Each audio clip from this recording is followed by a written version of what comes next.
Okay, ey, ich darf nicht reinfallen.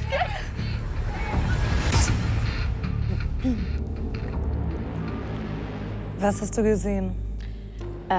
Ich habe viele Bilder gesehen. Eigentlich habe ich Jamie gesehen, wie Jamie ist. Die Szene in der Dusche war jetzt nicht ohne, aber sonst eigentlich, genau, das ist einfach Jamie. Was stört dich denn dann an der Szene in der Dusche? War das für dich eine Grenzüberschreitung? Jein. Wir hatten ausgemacht, dass keine Verführerinnen in sein Zimmer kommen. Gut, die haben jetzt da bei ihm geduscht, der war nicht mit drin, der hat die nackt gesehen, ja. Da hat er schon ein paar andere auch in seinem Leben, also von daher.